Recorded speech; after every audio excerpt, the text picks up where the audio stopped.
His first flight. The young seagull was alone in his ledge.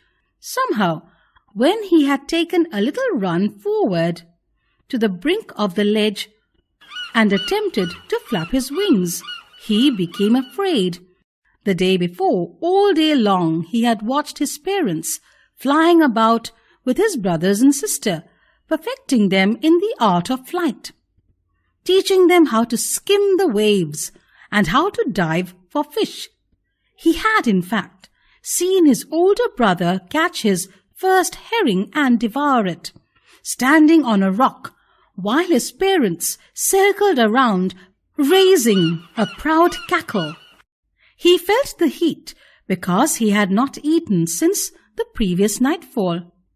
Then he had found a dried piece of mackerel's tail at the far edge of his ledge. Now there was not a single scrap of food left. He saw his two brothers and his sister lying on the plateau, dozing, with their heads sunk into their necks. His father was preening the feathers on his white back. Only his mother was looking at him. She was standing on a little high hump on the plateau, her white breast thrust forward. Now and again she tore at a piece of fish that lay at her feet, and then scraped each side of her beak on the rock. The sight of the food maddened him. "Ga, ga, ga," he cried, begging her to bring him over some food. "Goloola!"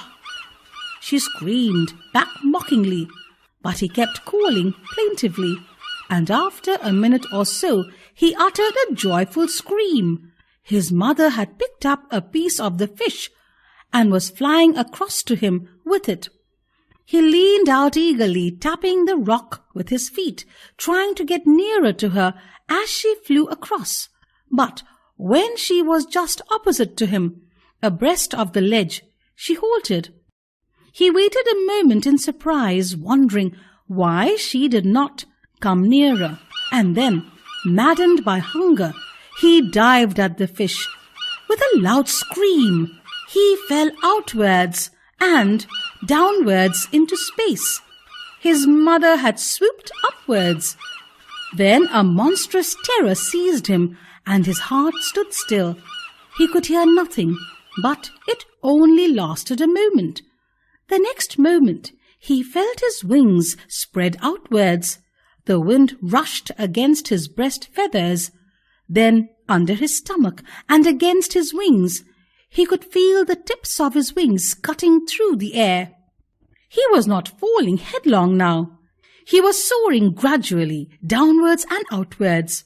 He was no longer afraid. He just felt a bit dizzy. Then he flapped his wings once and he soared upwards.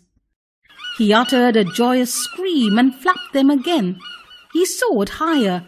He raised his breast and banked against the wind. Ga, ga, ga, ga, ga, ga, gaulula. His mother swooped past him, her wings making a loud noise. He answered her with another scream. Then he completely forgot that he had not always been able to fly, and commenced himself to dive and soar, shrieking shrilly. But he was tired and weak with hunger, and he could not rise, exhausted by the strange exercise. His feet sank into the green sea, and then his belly touched it, and he sank no farther. He was floating on it, and around him his family was screaming, praising him, and their beaks were offering him scraps of dogfish. He had made his first flight.